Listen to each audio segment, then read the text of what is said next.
Well, hello, hello, hello. How are you doing on this beautiful, very beautiful evening that the Lord has made? It's been a good day today.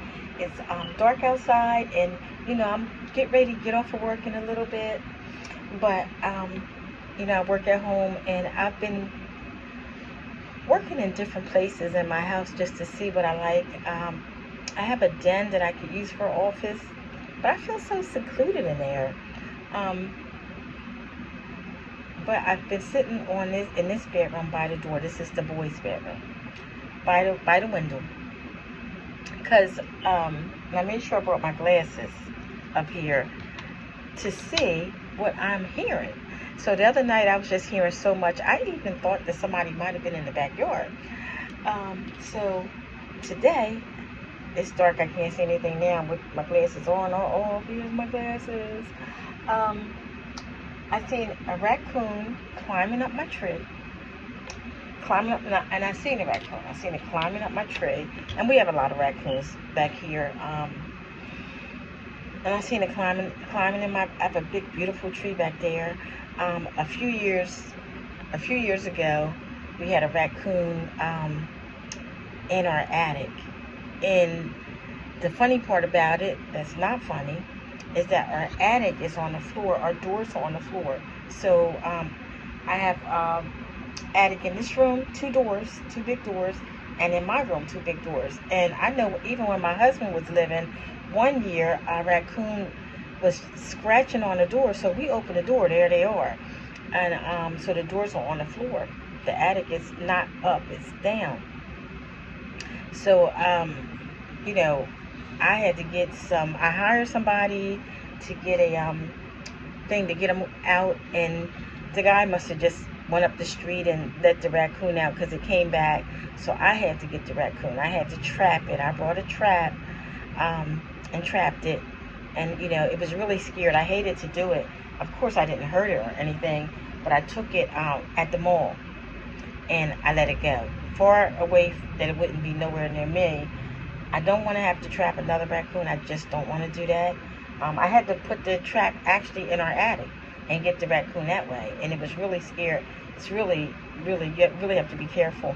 I don't want to do that again, so I'm hoping that they don't come in the house again. I think raccoons are pretty smart.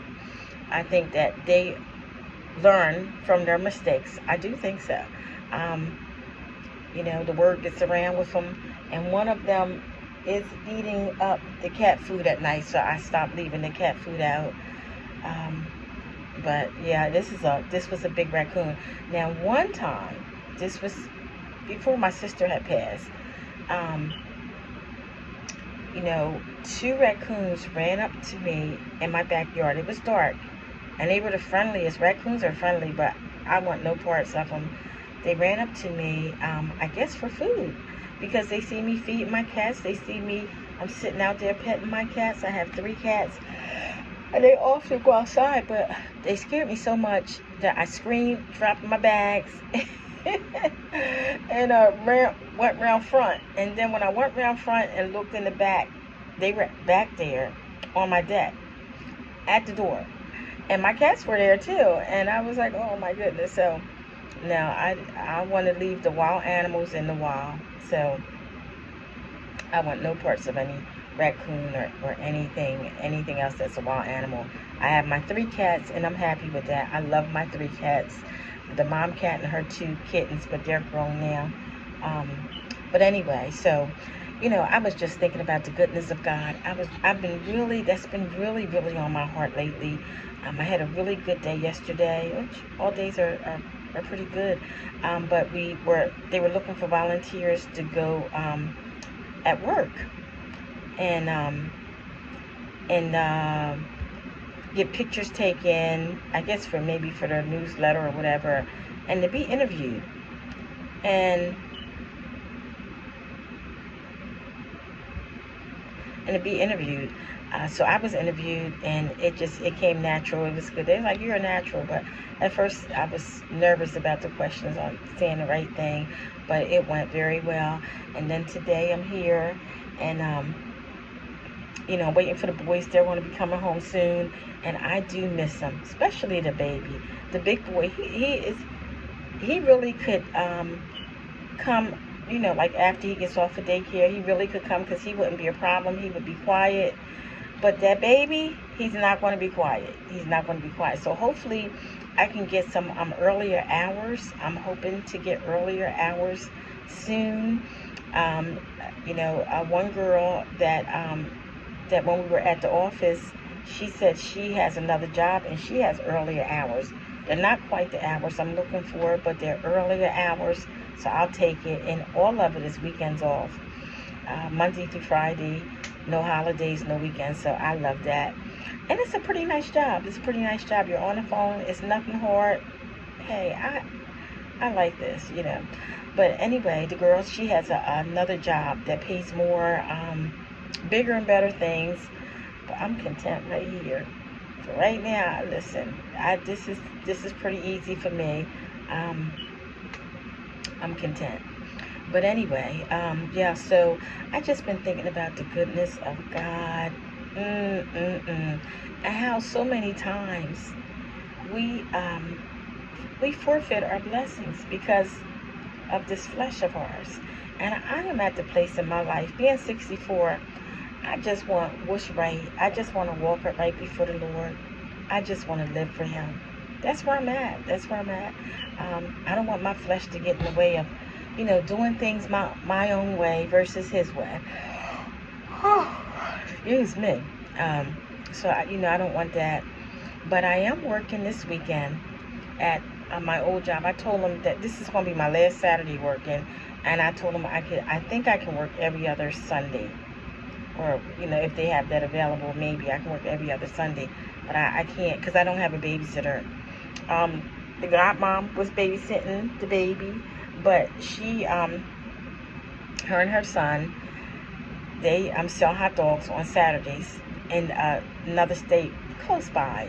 And she tried to take the baby with her, but he is so rambunctious. That boy,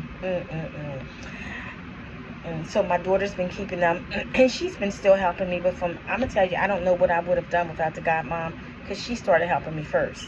My daughter, she keeps them now until I get off, and then she brings them home. For a while, she was keeping them overnight, and now she's bringing them home, you know, once I get off. So, so I look forward to seeing them. And the funny thing is, that's not really funny, that my daughter picked me up yesterday from, you know, I went into the office and she picked the boys up from daycare. Then she picked me up. And so they were in the back seat. So, you know, she was going to keep them because I had to finish working. On my break, I just left the office and came home to work because they were finished with the interview and stuff like that. So, the baby, he was crying for me. And I said, oh, let me give him a hug and kiss. He didn't want no hug. He couldn't go with me if I couldn't be with him. He pushed me away. So I have to be careful of that because, you know, I don't want him to feel, you know, unwanted or neglected by me. So when he come here, I'm going to get my hugs and my kiss. He is so adorable. And then the other day, I had to wake him up because they asked me on my overnight job, they asked me to work 3 nights extra overnight. I just work on a weekend, Saturday and Sundays overnight. But they asked me to work 3 nights extra to train a new girl. So I did. And so he stayed here one of the nights at least. And they said he got up 5 o'clock in the morning. So my daughter came and got him. She was, you know, she was here. And she got him, put him in her bed. He was sleeping in her bed. So then when I had to wake him up, he must have been so tired. He was like, "Rrr." And his brother was hugging him. He's like, I said, oh my God, he is so bad. He's so mean when he sleeps. He was still sleepy. And I thought that was the cutest little thing. He was like, leave me alone. So I can't wait until he comes home today and get my hugs and everything from him.